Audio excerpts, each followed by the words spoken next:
on arrive à cette nouvelle table ronde « Comment l'histoire des sciences s'empare-t-elle des thématiques contemporaines ?» Donc nous devons d'ores et déjà excuser l'absence de Jean-Michel Besnier qui est souffrant. Me reste à vous présenter les trois intervenants. Donc. Vous aurez donc un peu plus de temps pour parler et discuter. Donc Bernadette Benson-Vincent, qui est professeure émérite à l'Université Paris 1. Pierre Lamarre, qui est professeur en histoire des techniques à l'Université de technologie de Belfort-Montbéliard. Et Thierry Auquet, qui est professeur de philosophie des sciences à l'Université de Nanterre. Donc, c'est donc Bernadette Benson-Vincent qui va ouvrir la discussion. Et puis, on enchaînera après, peut-être avec Thierry Auquet et ensuite Pierre Lamarre. Bien, merci beaucoup de l'invitation.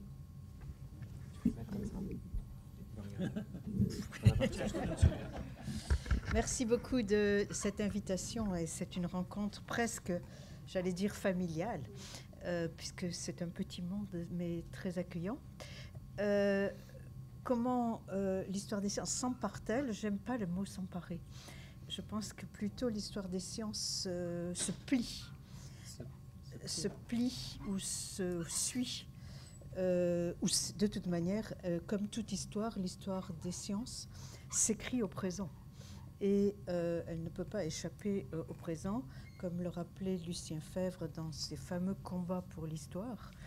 L'homme, je le cite, ne conserve pas le passé dans sa mémoire comme les glaces du Nord conservent frigorifiés les mammouths millénaires. Il part du présent et c'est à travers lui toujours qu'il connaît.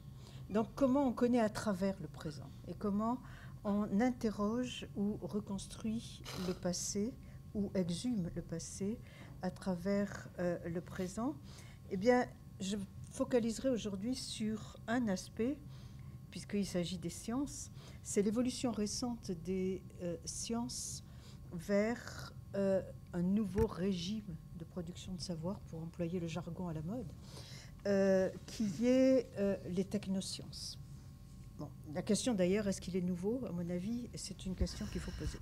Mais il a deux traits caractéristiques, ce régime des technosciences. Le premier, c'est le brouillage des frontières. Et des frontières, non seulement des frontières entre sciences et techniques, comme le dit le mot technosciences, avec un primat de la technique sur les sciences, mais également un brouillage des frontières entre les disciplines traditionnelles. Je veux dire que dans la recherche actuelle, il est difficile de trouver le moindre projet qui ne mobilise pas à la fois des physiciens, des chimistes, des géologues, des climaticiens, etc., etc. Et les identités disciplinaires tendent à s'estomper. Mais surtout, c'est aussi un régime où il y a une extrême porosité entre science et société. C'est-à-dire que les sujets sont particulièrement critiques à l'égard de l'actualité. Ils sont souvent imposés par l'actualité, puisque c'est des recherches sur projet. Et les sujets de recherche, les projets de recherche plutôt, sont commandés par des politiques scientifiques et par le marché, il faut bien le dire.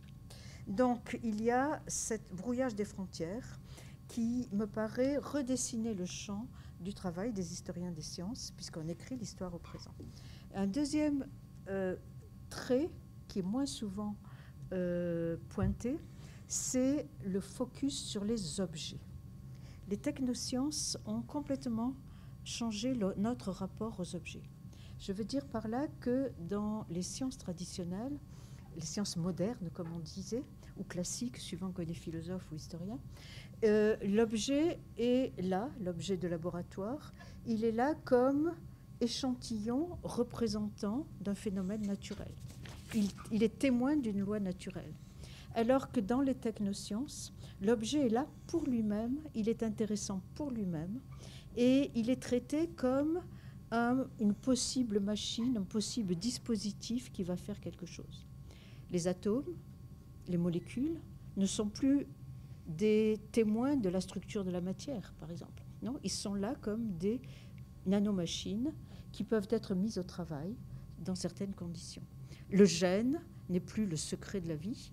Le gène, c'est un instrument qu'on met au travail pour fabriquer des machines. Et donc, c'est un changement dont on n'a pas pris la mesure. Et je pense que ça concerne beaucoup l'histoire des sciences.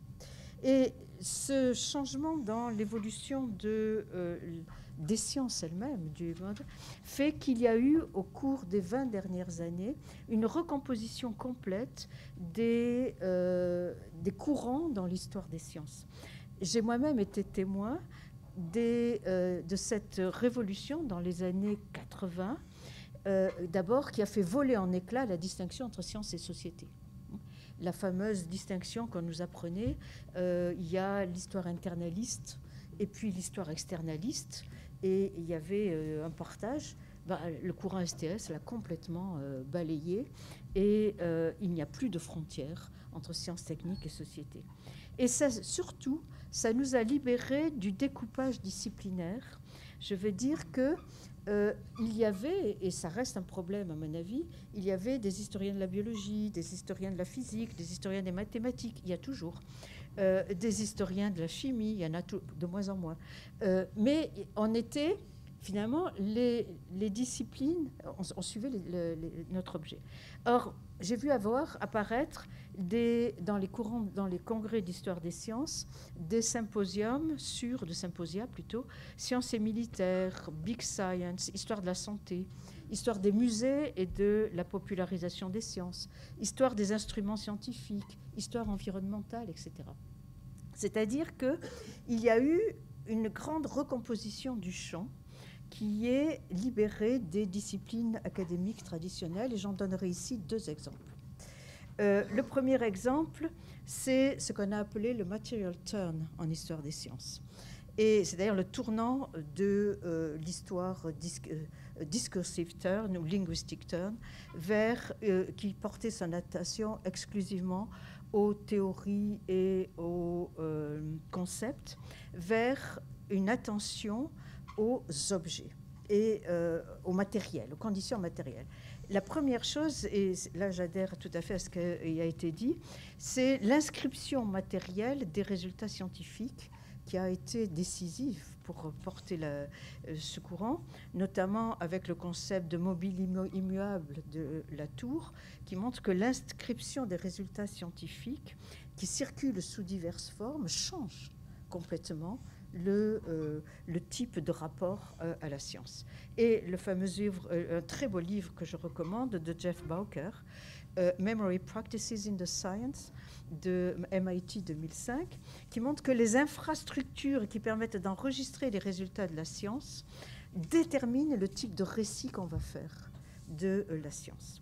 Donc ça, c'est une première chose, c'est l'inscription des résultats scientifiques, mais plus encore, le material turn, c'est vraiment que l'histoire s'est ouverte aux matériaux, aux objets, et à la fois ça a été très très encouragé par les musées qui ont travaillé sur les instruments scientifiques et montré qu'on peut construire l'histoire de la science à partir d'une histoire matérielle des instruments scientifiques, l'histoire aussi des objets au Quai Branly en particulier, qui mobilise énormément de rapports à la science, et puis l'histoire des matériaux, des pigments.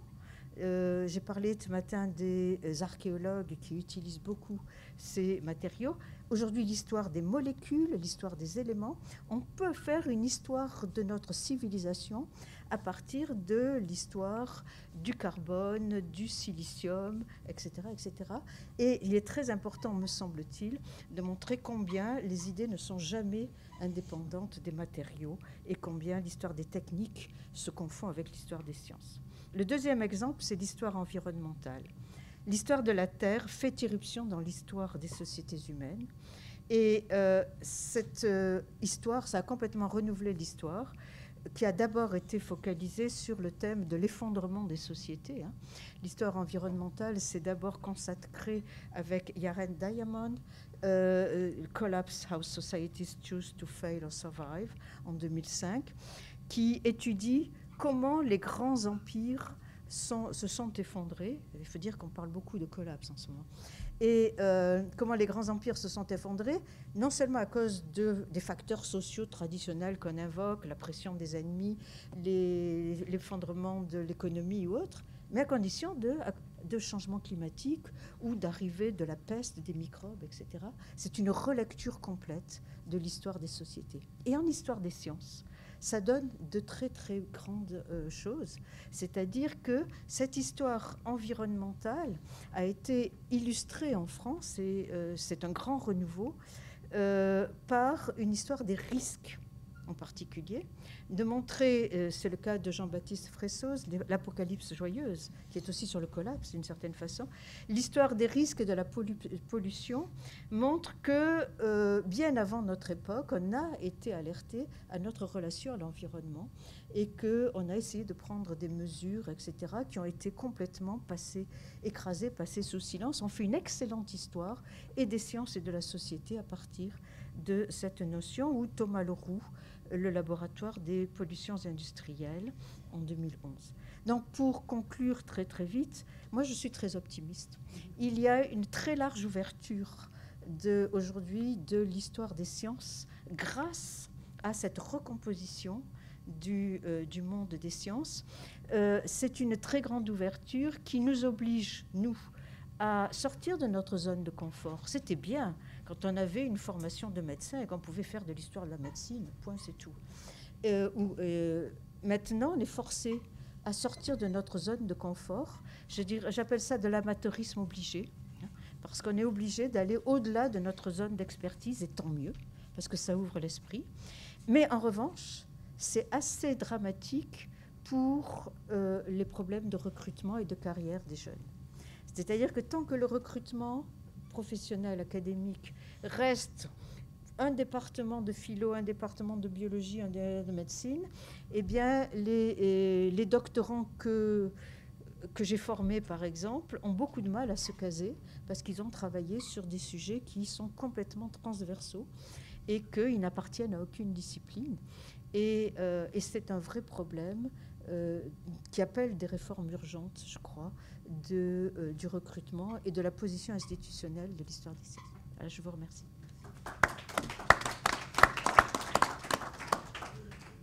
Merci beaucoup, Bernadette. Ouais. Alors, hier soir, j'ai annoncé que je parlerais 3 minutes, donc je vais parler 3 minutes. Et puis ensuite, je ferai mon exposé d'une demi-heure, comme il se doit, d'accord ? Ça va comme ça ? Non, les 3 minutes, je voudrais les consacrer d'abord, évidemment, à souligner le travail d'Anne Piriou, d'Héloïse Morel et donc de l'Espace Mendes France. Souligner surtout la réussite de cette journée qui concentre une densité incroyable de chercheurs. Je ne suis pas sûr que dans une assemblée générale au Centre Alexandre Coyeret ou au Conseil général de la SFHST, on puisse réunir autant de chercheurs au même endroit, au même moment. Donc bravo pour cette performance.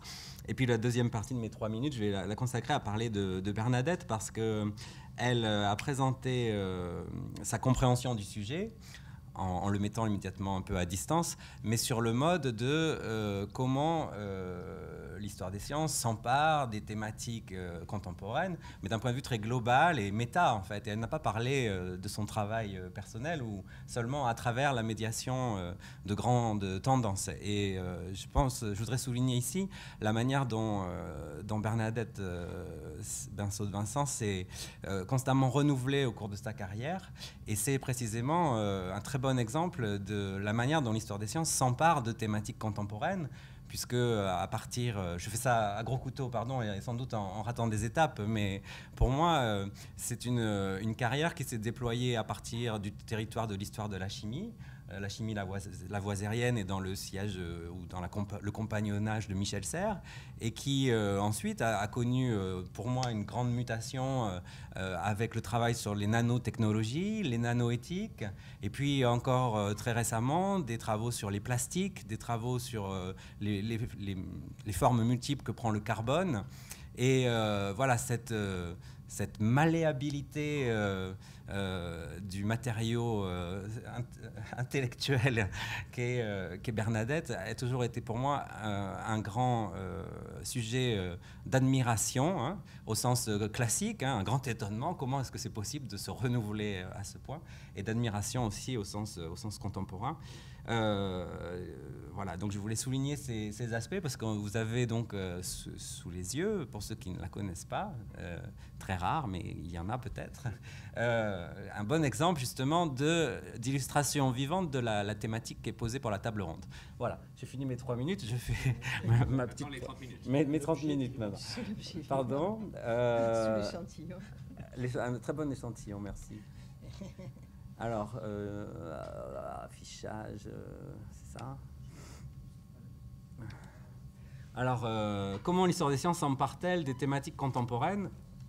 J'ai appelé ça l'urgence du maintenant, parce que il me semble qu'il y a un paradoxe de l'urgence du maintenant, et que c'est ça qui est posé par cette question de s'emparer, l'histoire des sciences qui s'empare. Paradoxe de l'urgence du maintenant pour un historien. Si Pietro me permet d'usurper ce titre prestigieux d'historien, puisque en fait je ne suis pas vraiment, hein. Donc, s'agit-il, par cette urgence du maintenant, de répondre à des impératifs politiques et sociétaux? S'agit-il de céder à un air du temps? Je crois que le reproche doit être entendu parce qu'il ne s'agit pas de dire simplement que nous parlons toujours à partir de maintenant. Il y a des inflexions du maintenant, il y a des modes théoriques, ça Pietro l'a rappelé, hein, des vogues de citations obligées, de passages obligés, de droits de passage à acquitter. Et il y a aussi des vogues thématiques, hein, et effectivement, elles infléchissent le choix des objets de recherche, mais aussi, peut-être avant, et ça Jacqueline Carrois l'a bien rappelé ce matin, dans un contexte universitaire, le choix des thématiques qu'on enseigne, en fait, qu'on se sent en droit d'enseigner, parce que personnellement, on peut s'intéresser à plein de choses, publier sur plein de choses. En revanche, ce qu'on décide... ce à quoi on décide de consacrer les quelques heures que l'on va passer avec un étudiant ou des étudiants pendant un semestre, ça n'est pas un choix entièrement libre, d'abord parce qu'il est contraint par des maquettes, mais aussi parce qu'il est contraint par une sorte d'adaptation requise à ce qu'on imagine être les besoins ou les désirs du public qu'on va avoir devant soi. Donc se laisser infléchir, entendre quelque chose de ce qui se joue dans la société plus largement. On dit parfois que le génie ou l'artiste se laisse requérir par l'œuvre, mais l'œuvre qui l'appelle, hein, qui danse devant lui la nuit, mais l'historien des sciences, quelle est sa trajectoire? Il ne s'agit pas évidemment de se laisser balloter par les tendances, par les vogues, mais se laisser peut-être infléchir ou assouplir dans ses choix thématiques.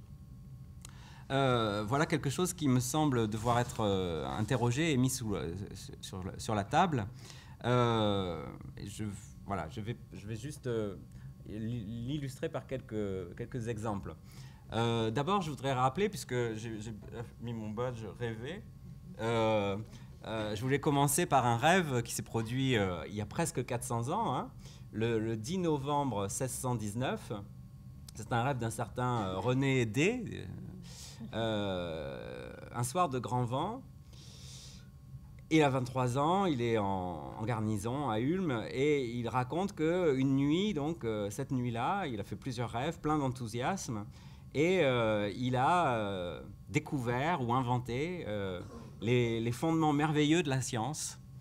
Et dans ses rêves, il raconte précisément deux choses qui nous permettent à la fois de problématiser ce fait de s'emparer ou d'être emparé. Il raconte d'abord qu'il a été poussé par un grand vent, en fait. Et le vent l'a poussé vers une église. Alors, une église, ça a plein de significations. Il y a une histoire de melon aussi qui est très célèbre dans ses rêves. Mais à un moment, il rencontre un livre, un corpus poetarum ouvert. Il appelle ça sa Beata Nox, sa nuit bienheureuse. Et dans ce corpus poetarum, il l'ouvre à une page où il lit un vers du poète Ozone, où il est dit « Quod vitae sectabor iter » quel chemin de vie suivrai-je, en fait? Et c'est ça la question d'être requis par alors quoi? Le grand vent ici qui vous pousse et qui vous amène à voir ou à ne pas voir. Cette idée de l'itinéraire ou de la trajectoire que l'on emploie, c'est-à-dire quand on compte le nombre d'années qui nous restent à vivre, à quoi est-ce que l'on décide de les consacrer et qu'est-ce qui nous paraît urgent de faire? Sachant qu'on ne sait pas bien sûr combien d'années il nous reste à vivre, et donc l'urgence de maintenant, c'est l'urgence de peut-être pas de demain, voilà, donc il faut toujours y penser. Alors du coup j'ai pensé beaucoup à moi en préparant ce sujet. Il y a beaucoup d'anniversaires, on peut dire, les 400 ans du rêve de Descartes, les 30 ans de l'espace Mendes France, et puis voilà, moi je fais le bilan de 20 ans de sciences dans les sciences de la nature, puisque en fait j'ai travaillé, on va dire, pendant 10 ans sur l'histoire naturelle en général, sur Buffon, sur Linné, sur la botanique des années 1830 autour de la figure d'un banquier d'origine genevoise, Benjamin de Lesser.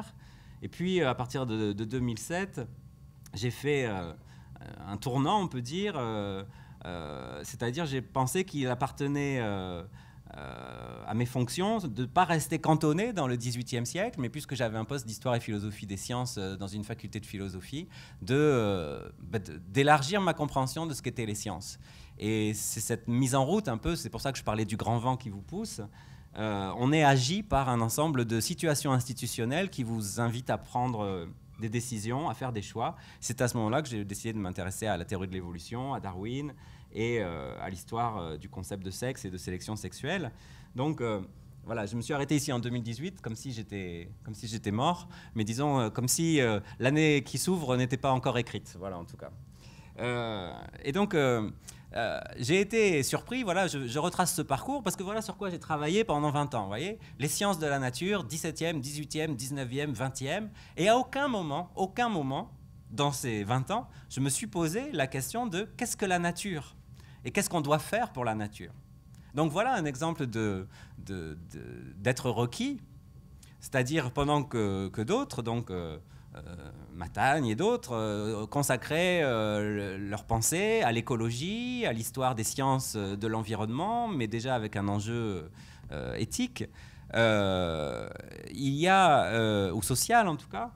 Moi, je travaille sur les sciences de la nature. Voilà. La théorie de la reproduction, toutes sortes de choses. Et ça n'est que, encore une fois, une situation institutionnelle particulière. À un moment, on me demande de faire un cours de philosophie de l'environnement, que je me dis, mais en fait, je ne sais pas ce que c'est que la nature après 20 ans à avoir travaillé sur les sciences de la nature. Et pendant ce temps, des discours ont fleuri. Des discours, bien sûr, écologiques, mais aussi des discours suscités par le féminisme, c'est-à-dire selon lequel les sciences de la nature sur lesquelles j'avais tant travaillé étaient en fait travaillées par un impensé sexiste, c'est-à-dire ce que Pierre Hadot a décrit sous la figure du voile d'Isis, cette nature voilée que le scientifique s'emploie à découvrir, qu'il y avait là peut-être quelque chose de l'ordre d'un viol qui était en quelque sorte le péché originel des sciences de la nature. Ce qu'on ne perçoit pas nécessairement quand on travaille sur des naturalistes qui dissèquent Et donc, l'aspect métaphorique. Donc, ici, le contemporain, il prend plusieurs formes. Il prend la forme de l'urgence écologique, il prend la forme de l'interrogation féministe qui nous fait revenir en retour sur des corpus qu'on croyait bien connaître, mais qui nous invite à les reprendre d'un œil neuf, d'un œil politique et engagé aussi. Et puis, tout un discours qui fleurit également dans le domaine de ce qu'on appelle les études des sciences. J'ai mis Latour en exemple parce que avec le concept de modernité, il a en quelque sorte synthétisé ou popularisé une sorte de lecture de ce que signifiaient les sciences de la nature au XVIIe et XVIIIe siècle dans l'instauration, on pourrait dire, d'une dichotomie entre humain et nature, avec les échos que ça a également en anthropologie avec la question du naturalisme. Donc la nature, c'est un ensemble de domaines qui surgit comme ça et qui invite à reparcourir un corpus avec des nouvelles questions. Quelle est la signification des sciences de la nature ? Au-delà de sens des sciences au même titre que la physique mathématique, vous voyez ?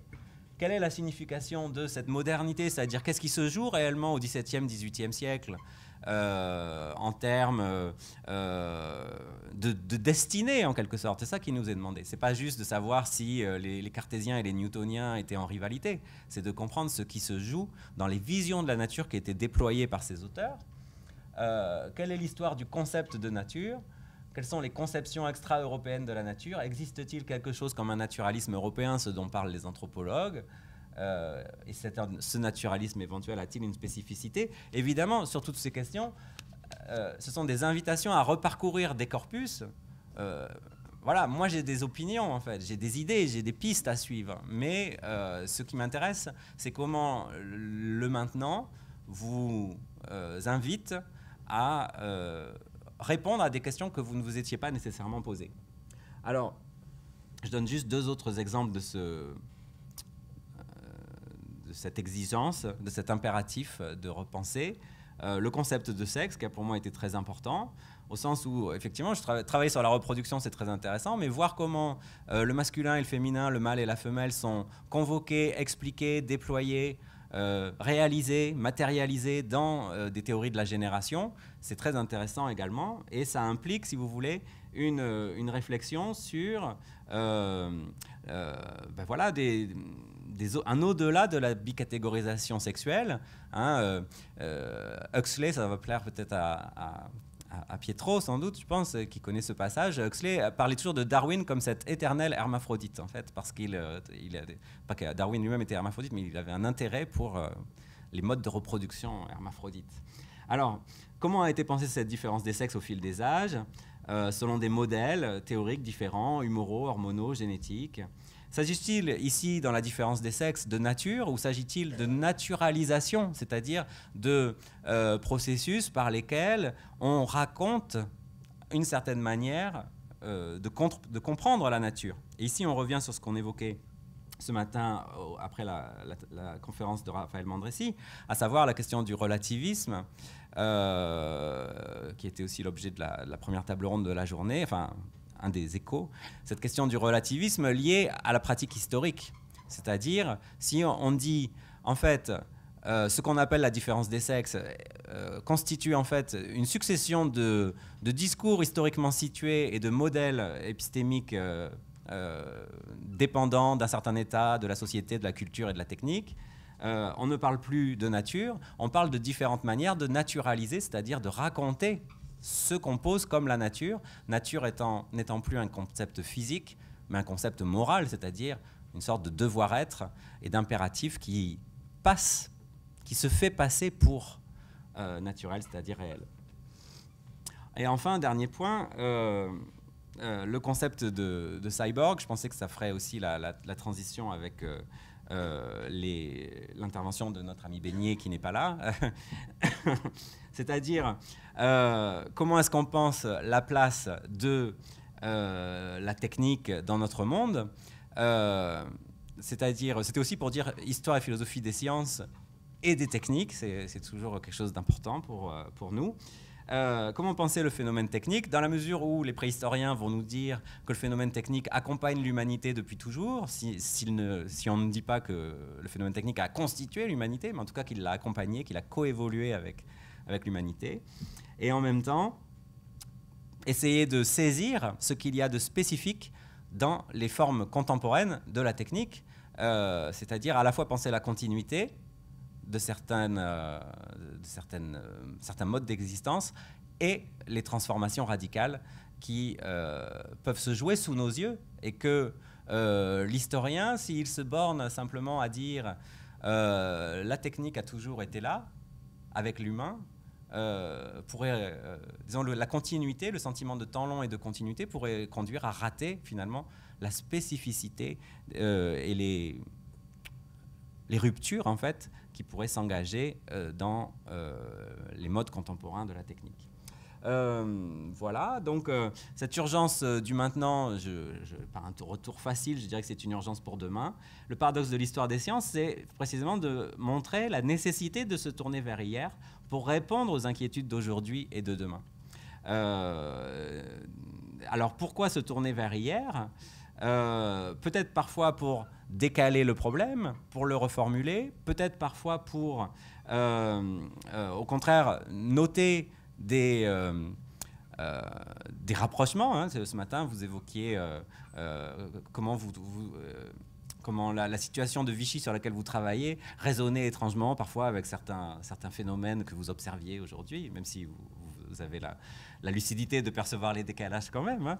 Mais effectivement, ce que je veux dire, c'est que certains phénomènes historiques, c'est-à-dire, par exemple, l'expérience de la caducité des théories scientifiques. Le fait qu'une théorie scientifique qu'on pensait immortelle un jour est renversée, élargie, localisée. Qu'est-ce que ça nous fait penser sur la science glorieuse sur laquelle nous reposons aujourd'hui, en fait, hein, c'est-à-dire ce vertige rétrospectif. Donc, cette urgence pour demain, c'est à la fois peut-être, en un sens, entendre les urgences politiques, sociétales, qui sont contraintes aussi par tout ce que Bernadette a rappelé concernant les appels à projets.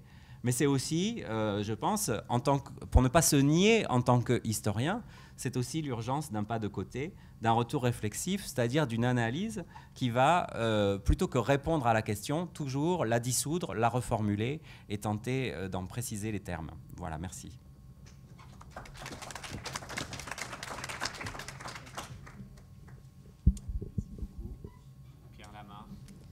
Bien, merci. D'abord, je remercie les organisateurs et les organisatrices de m'avoir invité à cet espace que moi je découvre. Vous avez l'air d'être des habitués, moi je découvre cet espace. Voilà. Donc j'ai l'œil un peu candide sur ce lieu. Et puis je suis content d'intervenir en dernier pour deux raisons, parce que je vais faire écho à ce qu'a dit Bernadette. Elle a parlé de lieux, elle a parlé de brouillard. Je vais essayer d'incarner ça, d'une part, et puis par rapport à ce que vient de dire notre collègue Oquet, il vient d'évoquer l'acceptation de l'immuabilité du fait technique et qu'il met la pression sur les historiens et les techniques en disant « montrez vos spécificités ». C'est en quelque sorte la question, comprendre la spécificité de la technique à des moments précis. Donc je vais essayer très modestement de me positionner sur ces deux registres. Et je vais pas mener une autocritique, je vais plutôt mener un exposé de satisfaction. Donc ce n'est pas la posture du chercheur d'être satisfait de lui-même, mais je vais essayer de justifier un lieu. Tout à l'heure, Bernadette a parlé des lieux, elle a parlé des musées qui avaient joué un rôle pour l'instrumentation féminine, mais il y a des lieux où finalement se justifie une histoire des techniques. Et ce lieu, c'est là où d'autres lieux que les musées, c'est là où je professe, là où j'enseigne et là où je recherche. En effet, je suis enseignant-chercheur dans une université de technologie. Et on va dire que je suis dans un milieu technique, je baigne constamment dans un milieu technique. Et en quoi être dans ce milieu technique me permet-il d'exister et peut-être d'apporter ma pierre à l'édifice du point de vue de la formation et du point de vue de la recherche. La place des sciences humaines et sociales dans les 3 universités technologiques qui existent sont extrêmement importantes, puisque du point de vue de la formation, si on prend un concept large, il y a un tiers de la formation qui est dévolue à ce domaine des SHS. Donc c'est extrêmement important. Mais non seulement la formation, mais également la recherche. Donc je vais essayer de déployer ces deux aspects. Et comment cette histoire, et comment on s'empare, ou on va dire l'histoire des techniques se déploie à partir de quels faits. Je vais partir du constat suivant. D'abord, au point de vue de la formation, c'est que très vite, la connaissance ou l'objet dont a parlé tout à l'heure Bernadette, dans les milieux des ingénieurs, on quitte le laboratoire. La connaissance, très vite, va quitter le laboratoire. En sciences formelles, il y a, avant qu'il y ait émergence de théories, etc., il y a des confrontations très, très internes, mais qui ne sortent pas du laboratoire, si ce n'est qu'avec d'autres laboratoires qui sont sur les mêmes thématiques. Mais voilà. Par contre, la technologie sort tout de suite la connaissance technologique sort tout de suite du laboratoire. Elle est tout de suite confrontée à quoi? elle est tout de suite confrontée à la société, au coût, à l'acceptabilité sociale, aux usages, il faut répondre aux attentes, etc. Donc, mon rôle, c'est de sensibiliser le futur ingénieur, l'élève ingénieur, à la portée de cette connaissance, de ce processus. Il faut qu'on lui montre qu'il puisse faire à la sortie de sa formation le lien entre la science et la société, les questions sociétales. Poser la question des valeurs associées à son objet qu'il a créé, à cette création technique, à cette création technologique. Donc il y a les valeurs éthiques, les valeurs, son engagement sur tel ou tel choix, c'est les phases de médiation. Donc, pour l'élève ingénieur, la technologie ne doit pas être réduite à l'optimisation de son objet, mais va bien au-delà. Et donc, le rôle des SHS et de l'histoire des sciences et des techniques, et je dis bien fort, et des techniques que j'incarne, j'ai envie de dépasser le supplémentable, de mettre un petit peu de vernis sur la formation, un petit peu de cosmétique. Il faut là véritablement sortir l'élève ingénieur de l'impensé de sa technique, de la pensée de la technique. C'est important. Je veux citer Andrew Fenberg. Il dit « La création technique implique une interaction entre raison et expérience ». Et puis j'ai envie de citer, j'ai vite feuilleté votre publication, et je vois Edgar Morin, une connaissance qui ne serait pas capable de relier serait une connaissance impuissante. Donc on voit bien là la chose entre la théorie et puis ce qui va être produit et ses incidences. Donc, il faut les former à ça. Il faut, à mon sens, ne pas former pour répondre aux attentes d'un environnement socio-économique, c'est-à-dire former un ingénieur attendu. À mon sens, il faut veiller à ce que cet élève ingénieur soit capable, ou cet futur ingénieur, soit doté d'outils conceptuels et de méthodologie pour être un acteur du devenir de la société, ce qui est fondamentalement différent. Donc, on voit bien le rôle là d'une histoire des sciences au sens global du terme pour ces élèves ingénieurs. Du point de vue de la recherche, alors formation par la recherche, on pourrait se contenter, formation par la recherche. Alors, on est une toute petite équipe d'enseignants, chercheurs en SHS. Nous sommes 3 historiens, il y a un philosophe des techniques, 2 sociologues et 3 économistes. Donc une petite dizaine de personnes.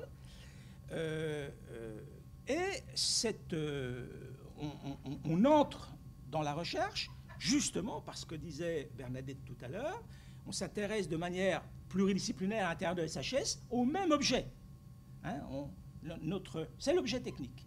Donc là, on est toute petite équipe dans une grosse UMR, Sciences pour l'ingénieur. Donc, Sciences pour l'ingénieur, faut comprendre que les Sciences pour l'ingénieur convoquent des disciplines formelles, les maths, la physique, au service de technologies, les matériaux. Bernadette parlait tout à l'heure de matériaux, la mécanique, l'informatique, etc. Et donc, nous, on a envie d'être convoqués au même titre que les mathématiques ou la physique pour comprendre des objets, pour co-construire ces objets techniques avec les chercheurs, avec les ingénieurs. Et ça, c'est quelque chose d'extrêmement important, d'être extrêmement stimulant. Alors, bien sûr, on va formuler des savoirs, on va contextualiser, l'historien va contextualiser, apporter une solidité épistémologique au changement, etc., au social. Bon. Mais on va aussi, véritablement, mettre l'objet technique au centre même de toutes les attentions pour pouvoir dialoguer directement avec les sciences de l'ingénieur. Donc, comment l'histoire des sciences et des techniques s'empare de thématiques contemporaines? Nous, c'est très facile, parce que les thématiques contemporaines, c'est tous les jours.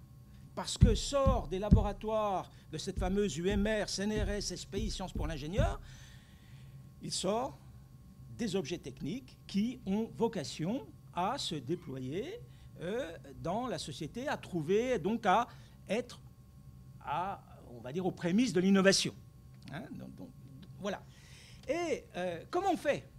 Comment on fait? Ça qui est intéressant. Eh bien, je vais vous citer un exemple qui est en train de se déployer en ce moment, qui est, on va dire, mais qu'est-ce que cela a à voir avec l'histoire des sciences et des techniques?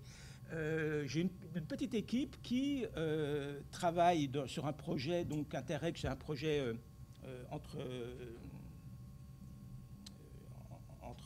pays, entre Suisse et France, sur l'implantation de capteurs pour les pompiers en intervention. Donc vous voyez, c'est un objet très précis, extrêmement précis, et le technologue va créer son objet parce qu'on a besoin de connaître la température, enfin on a besoin d'informations extérieures, la température, l'humidité, enfin des tas de choses qui permettent de prendre des décisions au moment d'un incendie, mais également des capteurs internes, c'est-à-dire sur le pompier lui-même, parce que le pompier ne sait pas toujours qu'il est en danger, rythme cardiaque, enfin toute une série de choses. Donc ça c'est facile, c'est très facile de mettre des capteurs. Encore faut-il que ces capteurs puissent être opérationnels, non pas techniquement, mais la relation avec l'humain. Hein, le pompier, en intervention, sait toucher quelque part le fait qu'il donne des informations sur son corps, et pour lui, sa santé physique, c'est primordial, et qu'il donne à l'extérieur des données au moment de l'intervention, lui, ça ne veut pas du tout lui convenir. Donc il faut qu'il y ait un dialogue et faire comprendre au technologue qui va mettre au point ce capteur que peut-être qu'il travaille pour rien, parce que quelque part, c'est une technologie qui sera complètement refusée par les usagers en cours d'intervention. Donc les SHS, alors là, ce n'est pas l'histoire, hein, c'est plutôt les sociologues, c'est plutôt le philosophe des techniques, qui vont mettre en relation, on va dire, les attentes, les craintes, faire exprimer ces craintes donc de l'usager, la hiérarchie des pompiers, et puis faire le pont avec le technologue qui doit prendre en compte ou pas. Et finalement, les SHS se mettent au niveau, au moment de la créativité de cet objet technique, au niveau des autres domaines, ni en surplomb, ni en termes d'acceptabilité sociale. Il y a bien un phénomène de co-construction qui va permettre, eh bien, peut-être d'aboutir. On n'a pas les résultats aujourd'hui, mais voilà, c'est un tout petit exemple très, très précis. Alors, bien évidemment, l'historien des sciences ou des techniques a son rôle à jouer. Encore une fois, peut-être pas dans ce domaine précis-là, qui est un problème extrêmement, on va dire, court dans le temps. Hein. Mais quand on a des grandes questions, et Bernadette a été de jury sur une thèse de la pile à combustible, l'histoire de la pile à combustible, et on voit que, en gros, cette thèse montrait qu'il y a eu une espèce d'épiphanie de la pile à combustible dans les années 60, c'est retombé complètement à plat, et aujourd'hui, on parle beaucoup de pile à combustible via l'hydrogène, etc., etc. Donc c'est bien une problématique contemporaine. Eh bien, on voit bien que l'historien des sciences et des techniques va apporter des éclairages. Pourquoi, à un certain moment, l'engouement s'est-il éteint alors qu'il y avait une maîtrise? Et là, il y a une proposition d'explication par... on va dire, l'analyse des réseaux sociaux, le rôle des chimistes, le rôle des industriels, le rôle, etc. Et donc, c'était extrêmement éclairant pour comprendre eh bien, que petit à petit, cette technologie qui, encore une fois, a suscité beaucoup d'espoir dans les années 60, soit complètement éteinte, pour renaître avec d'autres attentes, bien sûr, dans les années aujourd'hui. Donc, voilà deux exemples où moi, j'ai la chance d'être tous les jours confronté on va dire, à des thématiques contemporaines. Bernadette, tu parlais de l'environnement, donc c'est le climat ou la mobilité. Voilà, encore une fois, aujourd'hui, les mobilités. C'est une thématique aujourd'hui, voilà, on doit être en écho avec cela. Donc voilà mon témoignage, à la fois du point de vue de la formation, à la fois au niveau du positionnement de la recherche, comment moi je vis les thématiques contemporaines, hein, encore une fois, de manière un peu peut-être plus facile parce que je suis complètement immergé dans ce milieu technique. Voilà.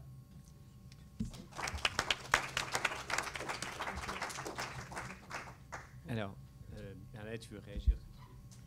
Non, je veux juste donner 2 exemples à l'appui de ce que vient de dire Pierre pour montrer la co-construction de l'objet technique aujourd'hui par les historiens et les ingénieurs. J'ai parlé tout à l'heure de l'histoire environnementale, mais si l'histoire environnementale prend un tel élan, c'est parce que les débats actuels sur le climat et le réchauffement climatique est-il d'origine anthropique ou d'origine cosmique, etc., mobilise des données historiques sur le climat. Et du coup, alors qu'il n'y avait que le roi Ladurie à l'époque et qui faisait de l'histoire du climat, maintenant, il y a beaucoup d'argent qui arrive pour faire l'histoire de l'évolution du climat dans la région d'Anjou, etc., ou dans la région Île-de-France.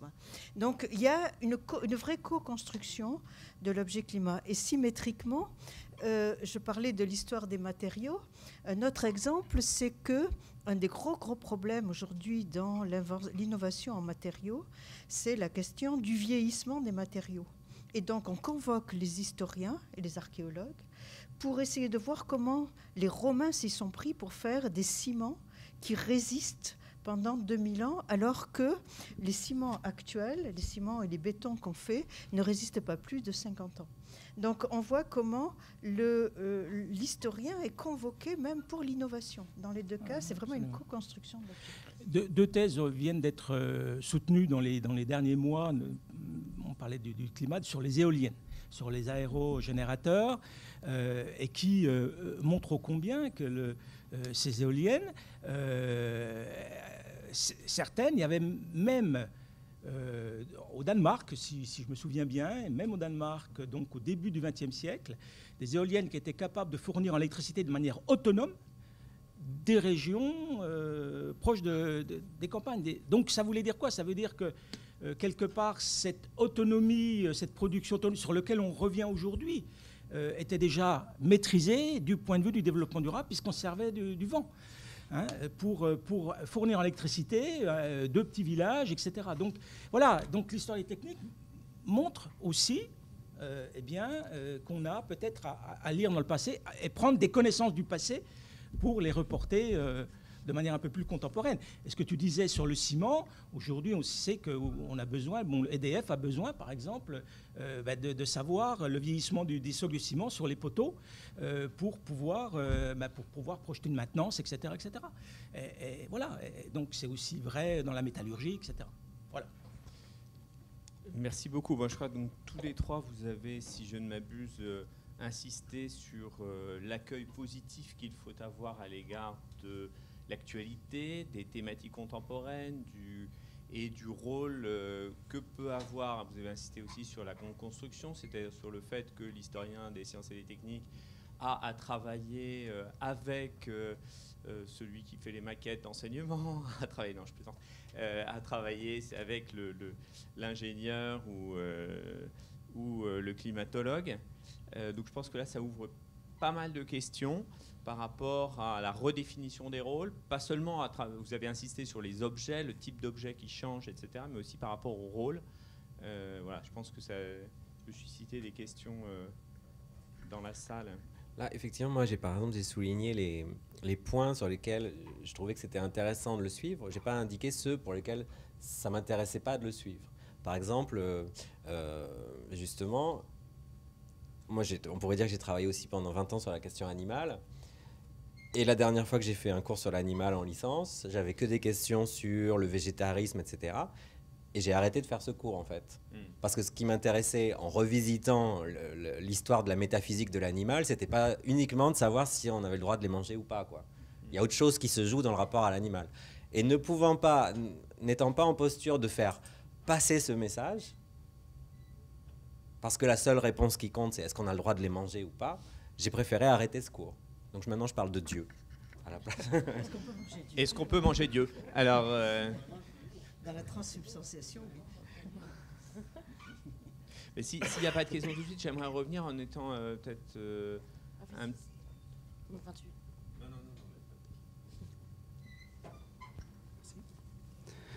Je voudrais poser une question à Madame Bensaud. J'aurais presque dit Bernadette, c'est un prénom qui me plaît beaucoup, c'est celui de mon épouse. Alors, le tout début de l'exposé m'avait un petit peu intrigué quand vous avez parlé du brouillage entre les sciences et les technologies, du brouillage entre les disciplines. Mais j'ai assez rapidement compris ce que vous vouliez exprimer. Au fond, quand on regarde ce brouillage, c'est un signe de progrès entre les sciences et les technologies. C'est aujourd'hui le progrès qui interpelle les disciplines sur un objet technologique, vous l'avez dit, ou bien même sur des objets naturels. Je donne trois exemples.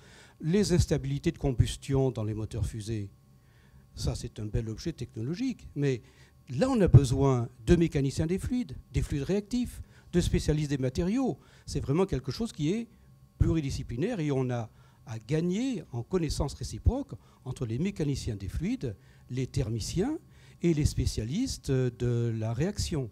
Il y a eu des progrès de connaissances acquis en travaillant ensemble sur des objets technologiques. Deuxième exemple, c'est on parlait de la pile à combustible, à Belfort en particulier. Eh bien, la pile à combustible, c'est un bel exemple où doivent converger des connaissances de chimie, de matériaux, de mécanique des fluides, de transfert de chaleur. Alors, allez-vous dire, mais c'est des objets technologiques. Le dernier exemple, c'est les cyanobactéries, qui sont là envisagées comme productrices d'hydrogène. Vous parlez d'hydrogène pour l'avenir. Eh bien, il nous faut de la biologie probablement moléculaire, avec en même temps de la chimie, et peut-être même du génie génétique. Voilà, les disciplines sont donc interpellées à la fois sur les progrès liés aux avancées technologiques et aux avancées, à l'appropriation d'objets naturels. Mais allez-vous dire, c'est peut-être excessif de voir maintenant la nécessité de n'avoir que des projets où les disciplines se croisent. Ce serait dramatique probablement si on ignorait les besoins de poursuite, de renforcement des connaissances au cœur même des disciplines. Si je prends la pile à combustible, eh bien, en 10 ans, une douzaine d'années, on a pu améliorer son rendement et du moins sa dépense en platine, en catalyse, parce qu'on est revenu dans le laboratoire une fois qu'on a vu que c'était un des points clés de la pile à combustible. Alors, on ne peut pas échapper à cette pluridisciplinarité, à cette mise en commun de connaissances. Il faut dans le même temps probablement continuer de développer le cœur des disciplines, mais, et c'est le dernier point que je voulais souligner, vous avez bien raison, il ne faut pas que cette vision pluridisciplinaire engendre des difficultés pour nos étudiants. On manque terriblement de commissions interdisciplinaires. C'est au CNRS, c'est vrai aussi au CNU. Donc le projet est certainement dans l'ensemble un projet où il faut faire converger les disciplines, mais attention de ne pas mettre face au concours de recrutement des gens qui auront des difficultés à être évalués au moment du recrutement et au-delà de ça, au moment de la carrière, avoir de justes promotions.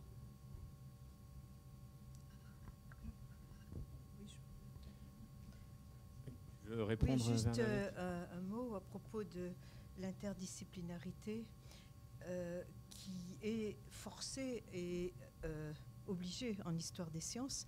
Nous sommes un certain nombre ici à avoir siégé à la commission 72 du CNU. Or, c'est une des plus petites commissions du Conseil des universités, la plus petite juste avant les langues régionales, mais c'est la plus interdisciplinaire que je connais. C'est-à-dire celle où il y a le moins de querelles de chapelle et où il y a la plus large ouverture et des gens qui viennent de toutes les disciplines de formation au départ. Merci. Une question ? Moi, j'ai une question. On parle beaucoup de matériaux, d'objets, d'instruments, de techniques. Quid de notre société de plus en plus matérialiste ? Est-ce que pour vous, le fait que notre société soit de plus en plus matérialiste, en tout cas moi c'est l'impression que j'ai, ça change quelque chose dans ce regard de l'histoire sur les objets aussi. Je peux répondre? Oui, bien sûr. Enfin, je ne veux pas monopoliser la parole. Je ne pense pas que notre société soit matérialiste. Je la dirais plutôt consumériste. Mais elle est plutôt, au contraire, en pleine dématérialisation. C'est-à-dire qu'elle croit que les objets de consommation ne coûtent pas de la matière et de l'énergie. Qu'on peut envoyer des mails comme ça à l'autre bout de la planète et traverser les océans et à zéro coût. Et un des gros problèmes, c'est justement qu'on n'est pas assez matérialiste, excusez-moi. C'est pour Monsieur Lamarre. Je vous remercie de vos interventions à tous les trois. Monsieur Lamarre, j'étais étonnée que dans votre laboratoire, il y ait de la philosophie, de la sociologie, etc. Parce que pour avoir organisé des journées d'études avec des étudiants ou organiser des conférences d'étudiants qui étaient sciences pour l'ingénieur dans les premiers temps, ça posait quelques difficultés, après on était un peu rodés. Ils avaient une notion très utilitariste de la science et de leur approche, parce qu'en fait, contrairement à ce que vous avez dit, les historiens des sciences, philosophes des sciences, ils sont sûrs d'avoir un travail à la fin. C'est l'impression qu'ils me donnaient. Donc, étant donné que dans leur discipline, en travaillant sur des objets, leur permettait justement, de par l'histoire des sciences de l'ingénieur, d'obtenir un travail, il y a des questions qui ne se posaient pas. Et pas pour tous, ça dépendait aussi de leur culture, mais quelquefois, ils n'étaient pas ouverts aux questions philosophiques, c'est-à-dire aux questions sur leur discipline. Et l'histoire des sciences et philosophie des sciences sur de l'homme permet de poser les questions sur les disciplines. Et j'avais l'impression d'un carcan, de quelque chose d'assez fermé. Et c'est la raison pour laquelle, quand nous organisions des journées en direction des étudiants, je faisais beaucoup de provocations, justement, en convoquant les autres communautés. Donc, qu'est-ce que vous en pensez, monsieur? Alors, moi, je suis prêt à vous envoyer de mes étudiants. Ça, c'est une chose. Deuxièmement, on ne réussit pas à tous les coups. Il faut aussi le reconnaître. Donc, les sortir d'une norme admise, ce n'est pas forcément facile.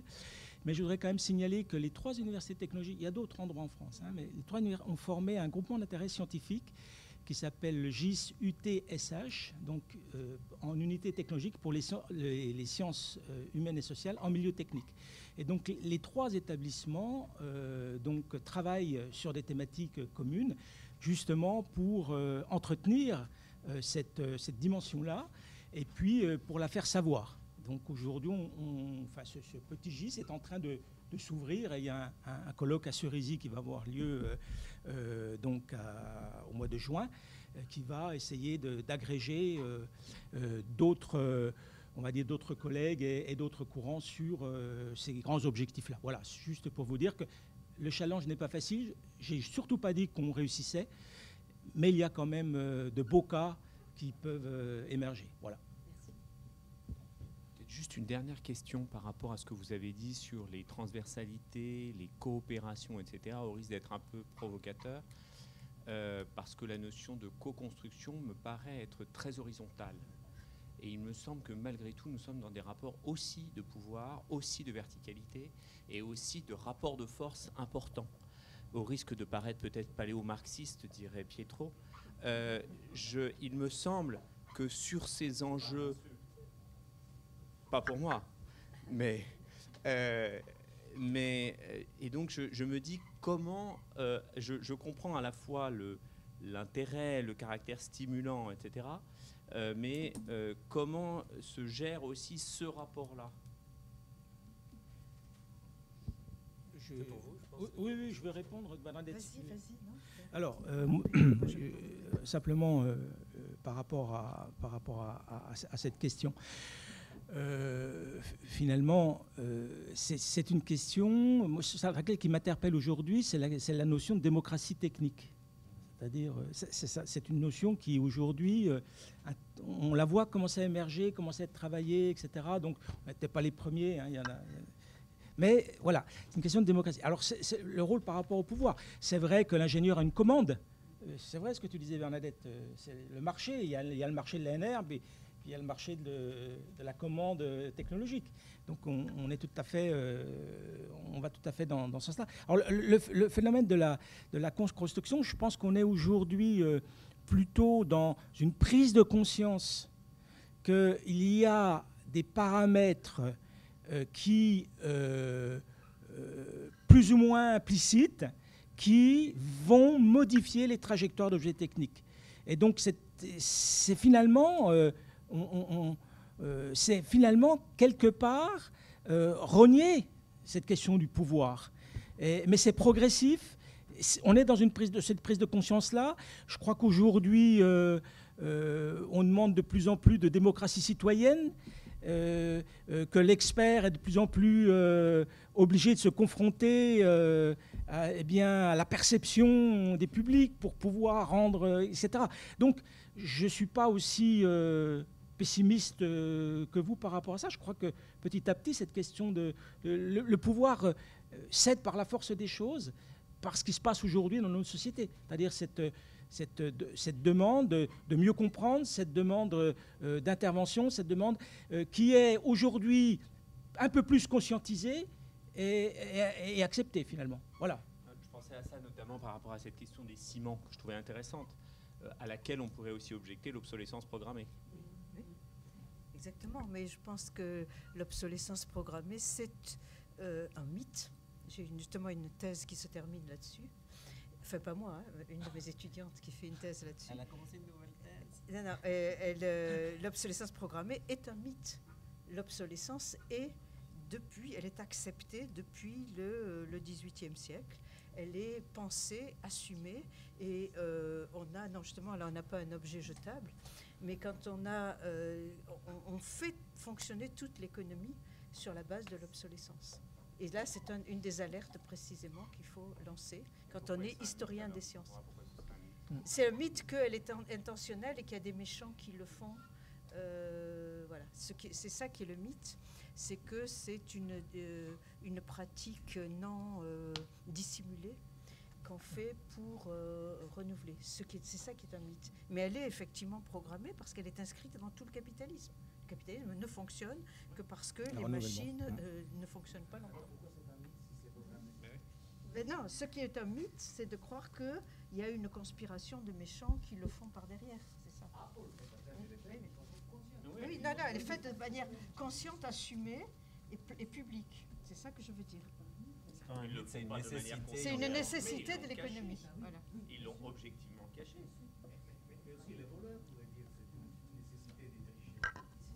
Oui, c'est ce que disait Diderot d'ailleurs. Dans le système où on est, Diderot dit c'est normal. Je ne sais pas si vous avez ces problèmes, mais à Oxford, il y a ces problèmes avec les machines MEC, dont la programmation d'obsolescence est tellement vite que les facultés ne peuvent plus penser de substituer ces machines tous les 2 ans parce qu'elles coûtent trop cher. Et il y a des causes légales à intenter contre Apple. Donc, oui, c'est une pratique capitaliste, mais qui a des limites dans le fait qu'on se prend en jeu des clients, ou non? Tu veux parler de l'obsolescence du site Lamarck ou Ça, c'est déjà fini.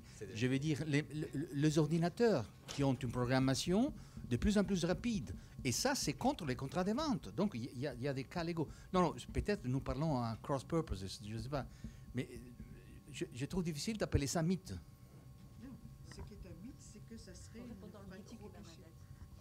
Ce qui est un mythe, c'est de croire que ça serait une pratique cachée, mal intentionnée. C'est une réalité inscrite dans notre système économique. Oui, mais c'est toi qui l'analyse comme étant une caractéristique du capitalisme. Apple n'affiche pas comme son programme auprès de sa clientèle qu'il pratique l'obsolescence programmée. Non, il te dit qu'il va te donner quelque chose de plus puissant et de mieux. Surtout, il supprime des prises. Enfin, là, je pense. On tourne en rond, là. Raphaël ? Oui, non, juste, il ne s'agit pas de l'obsolescence programmée dans ce que je voulais dire, mais c'est d'une certaine manière prolonger l'intervention de Wolff au sens où la prise en compte des rapports de force, des rapports de pouvoir, des asymétries, conduirait aussi à compléter la question qui a été posée, qui a été celle de la table ronde, par l'inverse. Comment l'histoire des sciences s'empare-t-elle des thématiques contemporaines? Comment les thématiques contemporaines s'emparent-elles de l'histoire des sciences? Bien sûr, là, parmi les pistes à suivre, il y a la piste du fric, ça, on l'a tous compris, on le sait, on fait avec tous les jours. Mais quand je pose cette question-là, et que j'ai envie de résister, et j'ai aussi envie d'aller retrouver les grammairiens de Pietro, ça fait un bien fou. Il y avait une question derrière, monsieur. C'est fini? C'était sur l'obsolescence? Ouais, c'était juste un point sur l'obsolescence pour rebondir par rapport à ce que disait Bernadette Bensaud-Vincent. Je suis plutôt d'accord avec vous parce qu'il faut reprendre historiquement, notamment il y a le cas classique des ampoules, de l'histoire de l'obsolescence programmée des ampoules. On a une lecture forcément négative de la notion d'obsolescence programmée, mais il y a une logique derrière, et notamment sur la question des ampoules, on se rend compte que des ampoules qui durent très très longtemps, on est capable de le faire. Et au début, il y a une indignation sur le fait qu'on ne le fasse pas, c'est-à-dire qu'on dit au bout de 1000 heures, les ampoules meurent alors qu'on pouvait faire des ampoules qui duraient beaucoup plus longtemps. Et la réalité, c'est qu'il y a une baisse de la consommation, il y a une augmentation de la consommation, il y a une baisse de la luminosité. Et donc l'obsolescence programmée, qui est quelque chose qu'on lit de façon a priori comme négative, a des fois des vertus positives pour le consommateur. Donc je pense que c'est compliqué d'avoir une lecture forcément comme ça. Après, évidemment, quand c'est le cas d'Apple qui fait exprès de mettre un software trop lourd pour le hardware et pour que les gens renouvellent leur téléphone, c'est pas tout à fait la même chose que voilà. Le problème, c'est peut-être pas donc l'obsolescence, c'est le fait que derrière les produits obsolètes ne sont pas recyclés, et qui sont juste envoyés à la poubelle. C'est là que le gaspillage des ressources. Là, on est d'accord. En tout cas, ça montre que les objets nous font penser.